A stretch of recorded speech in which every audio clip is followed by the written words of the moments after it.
Faith Forged in Fire, where we dive headfirst into the unique challenges and triumphs that comes with being a firefighter, all while exploring what it means to live out a biblical worldview. Join us as we find hope, perseverance, and faith in the midst of the heat and chaos.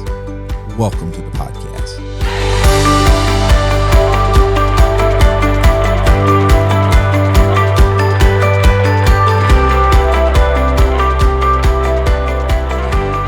This one? Yeah. Hey, ladies and gentlemen. We started 10 minutes ago, but we didn't do our moment of silence. Yeah, but we're picking on this guy. no defense down there. I thought you said no deodorant. That was two, but I was going to leave that out. Oh, I'm putting it in. Because maybe that'd be... Same jersey, ND, third week in a row. No deodorant. Yeah. So if for some chance...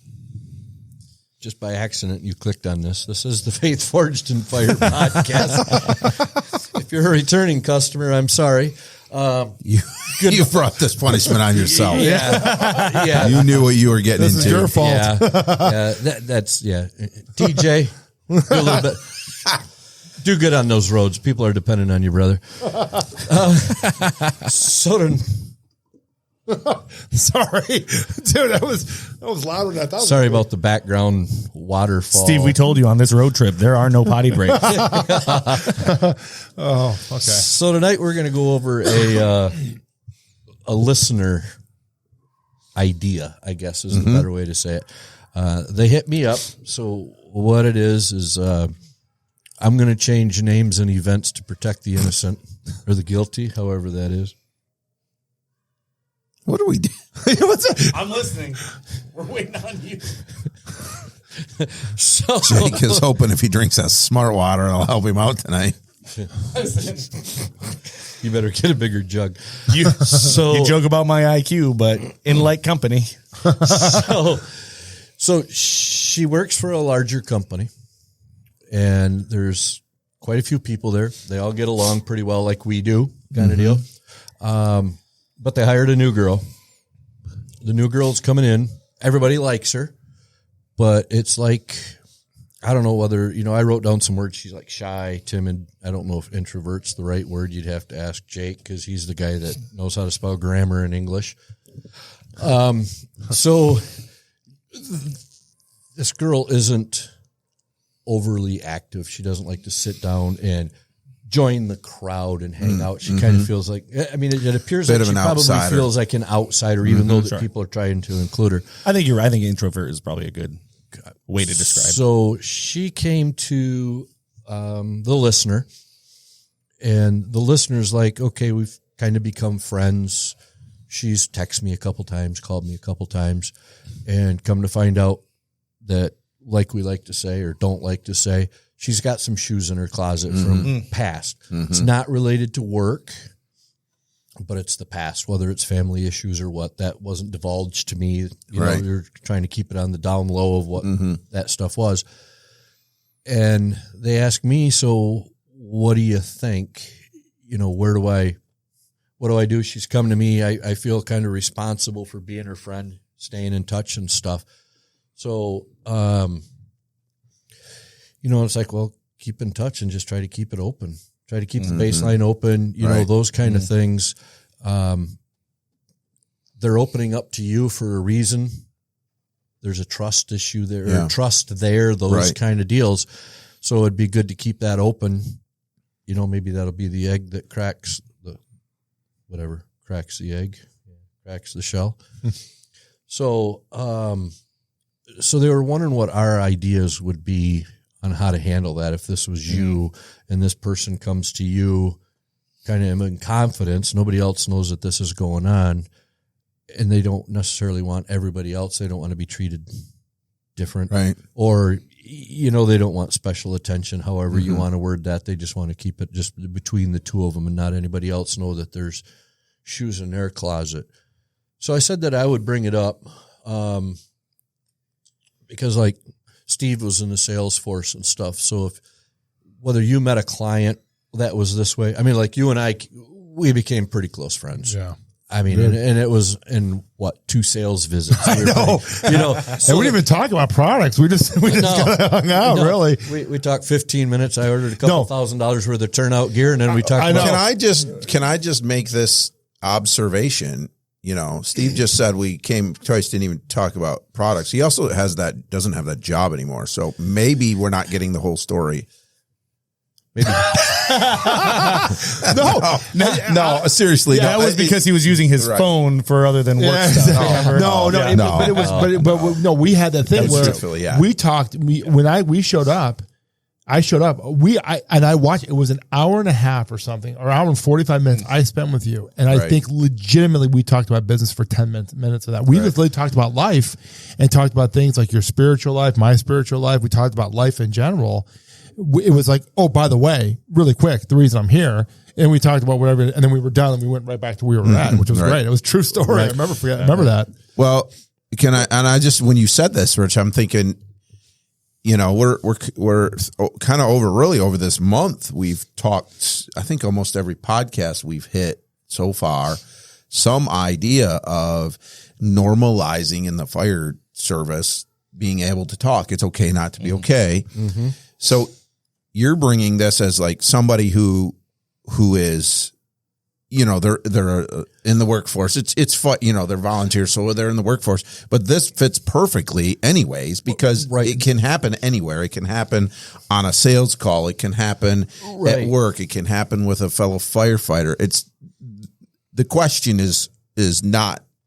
This is not a specific thing, right? Yeah, in this case, it's a manufacturing facility that they both work at. But like in this case, Steve, if you were out there and you had contact with this kind of a person, and I guess the question it was, if it happened to you, would you tend to keep a closer contact with that person? Would you make a mental note to kind of like, absolutely. If it was me, would you be going like, hey, I need to touch base with Rich more? Without a doubt. Or would you just... Yes. No, I'm glad you said that. No, because one of the things when I did my job, and I actually said this, I said this to you and I said it to a few other people. I said, listen, here's the deal. Like, obviously I have a job to do, but what comes first is you. And there's a moment where if there's something going on personally, all bets are off. We're dealing with what's important because when I came to see you, I cared about you. I knew we were gonna do stuff together because we had a great rapport, and obviously I had good products at the time too. So, but it was really I cared about making sure that Rich Hayes was okay, and if you had something going on, that was important. So yes, without a doubt, if I see a red flag, we're dealing with that right now because we don't have that other stuff can wait. This is what's important because we don't know where this is going, right? This could be a small thing, could be something very big of an issue that we have to address right now before this thing festers and becomes something else. But well, I want to ask, I think follow up maybe where you're going with at least where I understand. So let's take, for instance, we'll use Rich, right? So you come in, you visit Rich. You're not going to see Rich for, I don't know, maybe a month, right? So now what do? Well, right, you've had this conversation and he's drug all the shoes out of the closet, as we say, right? And you're like, oh, this guy needs some help. Now what do you do? Because I think that's kind of what you're asking, isn't it? They're feeling like not like they need to be a counselor, but it's like, what do I do now? Because I'm not trained in Steve coming to me and saying, hey, this is, I'm quiet because of this and this, and bringing up past issues. Now, I have no idea what those issues were. The listener did not share any of that with me, but I'll say it was family issues or whatever. A brother's alcoholic or whatever the subject is. And now their questioning is kind of, what are my next steps? I mean, do I just kind of go like, yeah, well, we all have our own problems and you just, whenever you have a problem, bring it to me, and I'll listen to you, but that's all I'm going to do is just listen to you. I'll just, I'll be a listening ear, but where do I go from here kind of situation? Well, I think the first step, you have to validate what they're saying. Yeah. Let them know that that's a valid concern that they have, whatever it is that they've gone through and whatever it is that they're dealing with. I think we as a society tend to try to rob people of validation, right? We don't, if we're not getting the spotlight, we don't want other people to get the spotlight. And so we don't validate things for people, whether it's this or anything else really, and just life in general. So I think the first step with that is validating, like, man, that's serious. That's, that is a valid concern. And then expressing, you can get into, and I won't get into too terribly deep, like emotional intelligence, showing empathy for people and actually expressing concern on their behalf for them. Because that does to an extent come down to a natural ability to have that. Some people have it and some people don't. Some people, in the corporate world have to learn that in order to be an effective leader. But I don't think it takes anything away from you to show that empathy for somebody at the very beginning of that. Now, if it's something where they are, you are concerned about their well-being, I think there's a threshold, right? There comes a point where if that's the case, that you need to start getting somebody else involved, right? You as an individual can only do so much. But if there is a safety concern for them, then you've got to get somebody else involved. Yeah, and that was one of the next questions is, what if they, and I don't know the algorithms and the censorship on YouTube, but what if they, for lack of better words, do want to harm themselves for the last time? We'll word it that way. Sure. Maybe the censors won't. I think they like to say unalive themselves. Right, but it could be self-harm in other ways as well. Right. It doesn't necessarily have to end in that. It could be in other ways kind of as well. Self-harm, yeah. Right. But where does that put you? Now this person has got this burden, and it's in confidence. Sure. This is the only person. It's you and me talking, again, the only one there has to be a there has to be a threshold to that confidence as well. And then you also need to do your best to figure out if that is an imminent danger, if it's something where they're like, this is it, man, I'm not going to be in tomorrow, right? It could just be a veiled thing of like, yeah, I didn't really care for this, I'm not going to be in tomorrow. How do you decipher that of like, okay, are they quitting or are they, you know what I mean? But if you have that context of like, oh man, I think that means they something have else. A plan and yep, and the means, right? Yep. I think that's when you start taking it. Okay. So how do you do that? Well, I mean, if it's in a workplace like that, you go to management, because there's a good chance that either management or even human resources, they're going to have that person's address, right? So that they can actually have the ability to have a, police, fire, EMS, whoever it is, go and actually do a well check on them. Okay. But it's again, if it's a thing where for a fact that they don't mean it, right? I mean, obviously this doesn't really apply to that, but if it's something where that they mean it, you have to take it to the next step, and that's getting your management involved, getting HR involved. If you're not confident in their ability, then reach out non-emergency even to a dispatcher or a 911, call 911 if you have to. If you think that they're going to do something, appropriate. That's 100% appropriate. So you have to also kind of take an inward look and say, what am I capable of? And when does this exceed my capabilities? Right. Once it exceeds your capabilities, put it into somebody else's hand who is capable. Yeah, you can only do so much counseling without. Sure, but I think I know we kind of shot fast here through like something small. That escalated we quickly. escalated quickly. No, but I think the startup you're talking about is if someone's coming in confident that has an issue going on. I think what I've found over the years is just being there for them, because I think like you mentioned before, we live in such a society where if it's not about me, whatever. And sure thing, whatever, if you're showing genuine care for an individual that say, hey, what's going on, man? Like, let's just have a conversation. Doors closed. This stays between me and you. What's going on? I think you'd be surprised how far you'll get with somebody, because now they're feeling comfortable to open up. And I think it's also important to be real with those individuals as well. I know in faith, and I've talked about this in the past, that sometimes even sharing faith with people, they're much more apt to listen when they can relate to you, versus if they feel like they're on this level and you're way over here, there's no relation going on. You guys are out of the ballpark from each other. So an individual will respond when they feel that you can relate. So for example, let's just say, for example, for like myself, I lost a parent at 16 years old. If someone came to me and says, I have a parent that's dying right now, it's like, hey, listen, I went through this too at one time, and we have a connection because we can relate together with each other. They understand that when they speak to me, that I understand what they're going through, that this isn't just some random conversation, that you have someone that can empathize, like you would have said, Jake, right, can empathize with them, that I've experienced this too. So I know what I'm talking about. And when you, again, I think when you show that care and concern, you'll be surprised where that will go. And a lot of times you can diffuse a lot of things early on before they get to certain levels with that kind of care and concern. And I will say with that as well, if you're going to empathize with them, even if you've been through a similar situation, don't make it about you.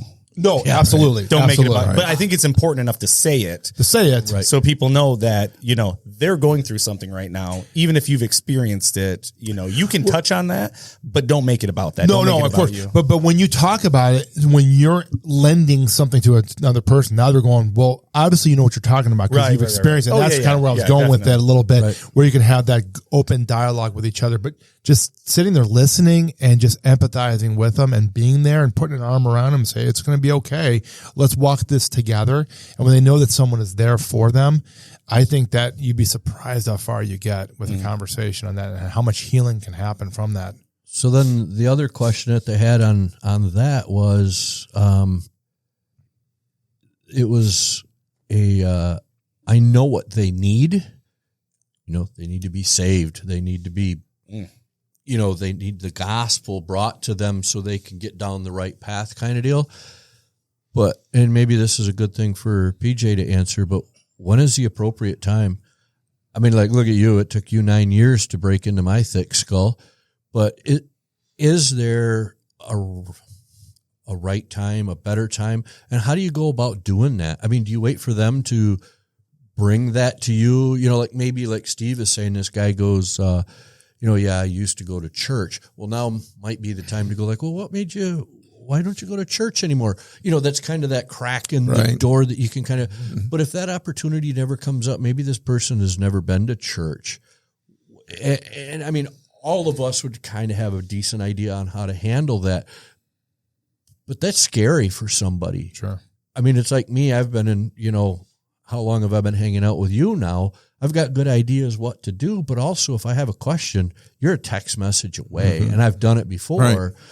But if I'm out on my own, I'm going to kind of go like, well, I can relate. I have a story that I can say, hey, this, I know maybe you don't want to hear this, and I'm not going to be banging on your door with a Bible, but this is my story. This is what I went through. This is where I'm at, and I can kind of bring it to them that way. But if they don't have any way to relate, what is a good way to open up the door to plant the seed to kind of get them to go down the avenue of where we know that ultimately this is where they need to go for the help? Well, I think so I'm going to give you a 2-part answer here. The top answer, like kind of the surface level answers, is we need wisdom, right? We need to know where they're at.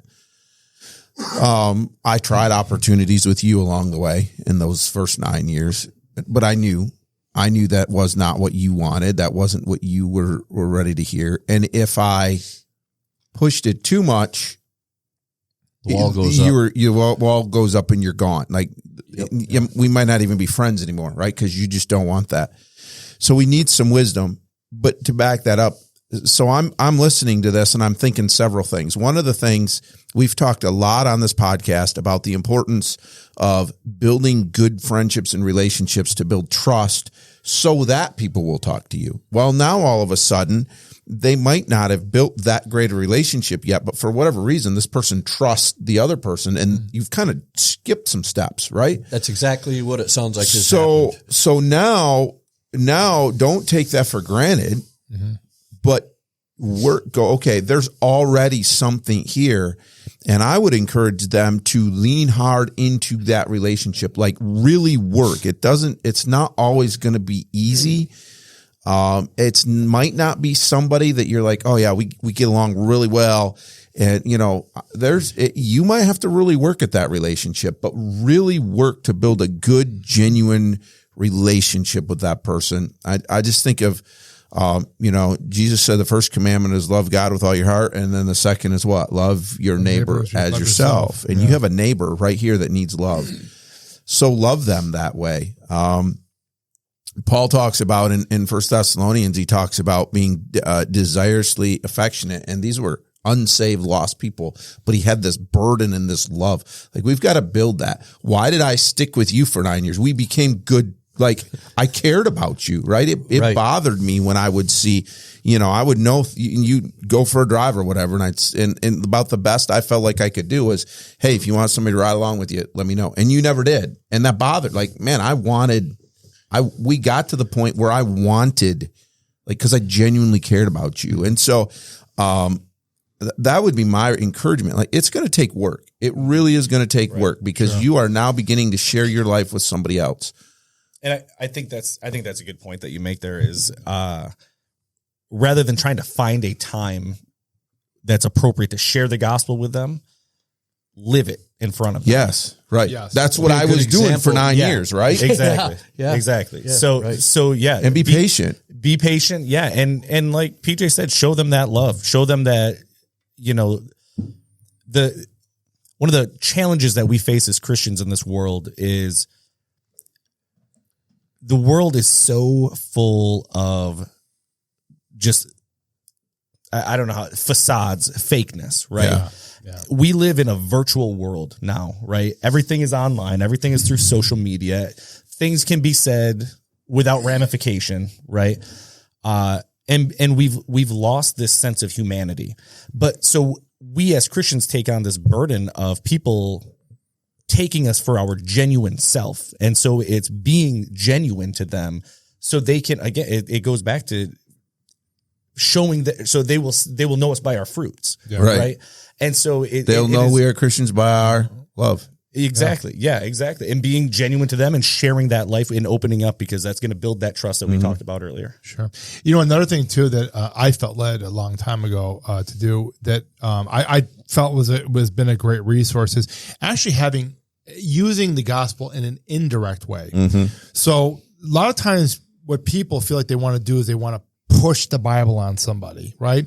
But what I found led, and this is just through a set of events years ago, is that if there's an issue, I'll say, well, when I've experienced stuff, I prayed and I talked to the Lord about it, and I got answers from that. And so what I'm doing is I'm not pushing it, but I'm talking of an example of the gospel. Well, it's real to me, real, right? But you're not pushing it. You're talking about something, because what that's doing is it's doing a seed plant for someone, because someone that's in a crisis, right? They're looking for answers and they're looking for whatever, and you and I, Rich, we come from a similar background instead of non-belief.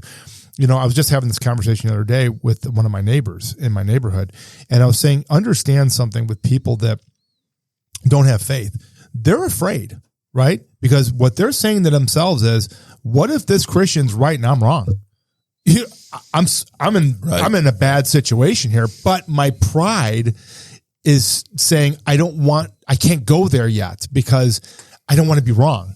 But at the same time, what if they're right? So there's a lot of things going on the inside. But if you indirect, what's nice about it, sometimes that kind of puts the a little bit down, going, I was expecting them to push their faith. And they're not doing that, but they're talking about something of faith that's relating to them that has a response.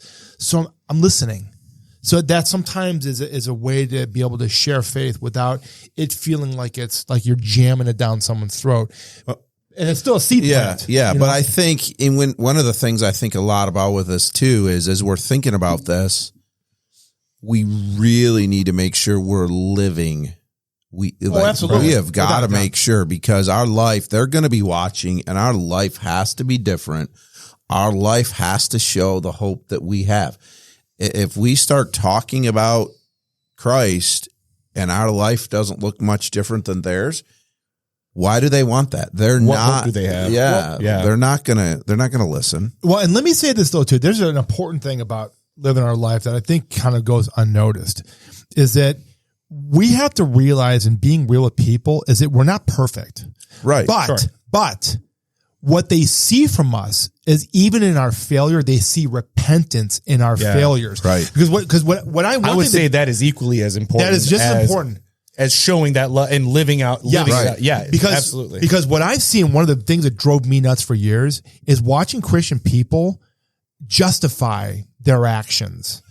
And that is like, that to me, it's like, there are things that Christian people do that drive me up a wall. And it's listen, what people need to see is if you struggle with something, that you come to that person and say, man, I'm sorry that I there's some things I struggle with and I'm taking to the Lord, man. And I fall short and whatever. And when they see that, they're seeing genuine repentance in a person that's saying, as a Christian man, I'm not giving you this ridiculous facade like I sit on clouds all day and play harps and everything's perfect in my life. Is it what it is it's a real life, because that's relation. Because they're saying you struggle and I struggle. The difference between our struggles is I'm running somewhere with my struggle. Exactly. And I'm not giving you some ridiculousness that I'm some great guy. It's being forthcoming with your shortcomings. Absolutely. Right? It's letting them know, listen, I'm not, and I've said it on this podcast before, listen, we're all sinners. We're all sinners. It doesn't matter if you're a pastor, if you're a firefighter, it doesn't matter who you are, because you're a sinner. We all are.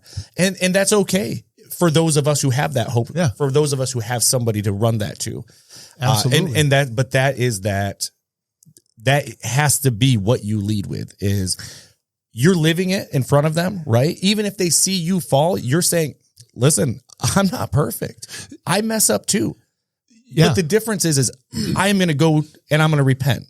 And that repent, not an excuse like, I'm not perfect. Right. Just keep doing it. No, it is, but it's also explaining to them that, or maybe not explaining to them, but it's also just knowing that that repentance is a mind change. It's not just an excuse of like, well, now I can repent. I'm sorry. Now you're getting into Catholicism, throwing you under the bus. I don't care. It's running out, sinning, and just having a place to dump it. Yeah. That's not how it works. No. Right. It's actually going in and saying, I have this mind change. I know that it was wrong. I know I messed up, even if it was intentional or deliberate, but it's acknowledging, listen, I know I do wrong. I know that I mess up, but I'm trying not to. Yeah. I'm giving that to God. Yeah, absolutely. Yeah.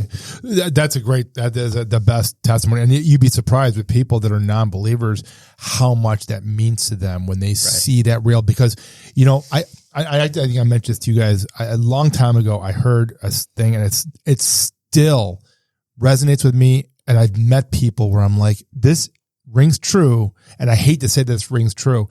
They said the number one reason, this guy said this one time, the number one reason for atheism is Christianity. And I never knew for years what that meant. And then I started meeting Christian people where I said, what is the one biggest complaint about Christians? Hypocrisy. We're hypocrites. Hypocrisy. Right? We preach this, but we do that. Well, yeah. Have you ever read Paul? Yeah. Right? Exactly. I mean, like, what's that? I think we've gone down on it. We went down a rabbit hole. Let's at the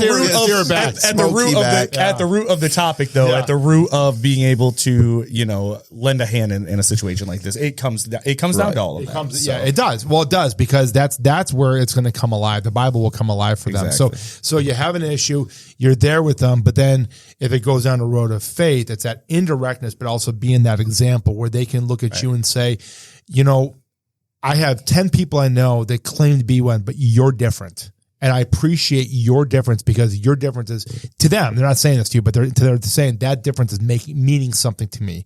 That the words on that Bible page are meaning something, dealing with this individual here, because they're different than everybody else is. Okay, and then on that note, Steve, if anybody has any other listener ideas that they want to run by that they're not going to bring to us personally, how do they get a hold of us? We're playing. We're landing. Wow, the de-icer is down. This went fast. That's went real fast. Well, see, that's what you get for getting a listener idea. We get all hyped up for it. And we run with it. Rich stirred the pot, cranked these guys up, and then let them go. That's right. Well, if you do, please puppet master, reach out to us. So we have our email, ffifpodcast@gmail.com.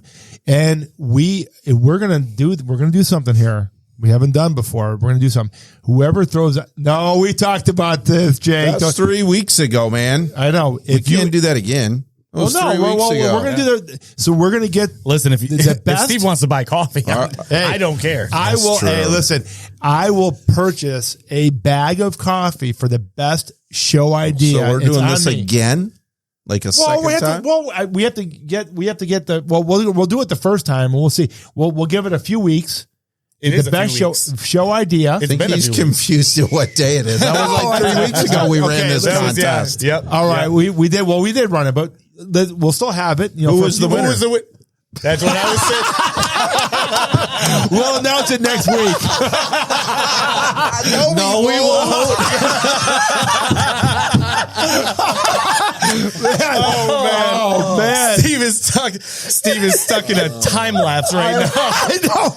He's fallen into a black hole. The jersey or what? I think it's the jersey. Duh, Bears. All right, dumb Bears. Okay. ND, no direction. No direction.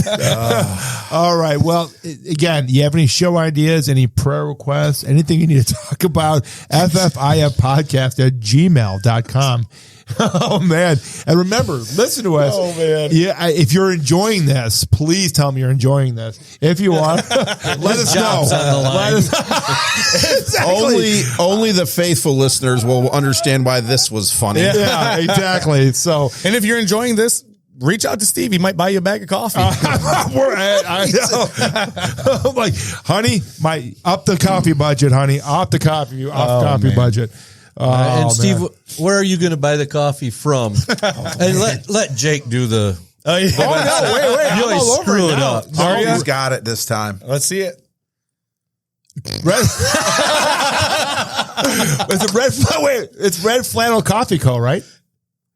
Wow. Was it Red Flannel? Yeah, sure looks like it. Well, no, redflannelcoffeeco.com, right? There you go. All right. All right. See? Last time I think it was Red Coffee Flannel Co. Yeah, he was trying to send people to a foreign website. I think that Chicago hat was a little tight. I think it was. All right, everybody. Thanks for listening. And, it went off the rails towards the end, but Hopefully we helped. Sorry about that. We do that sometimes. yeah. All right. Thank you so much. All right. Thanks, y'all. All right. See you next week.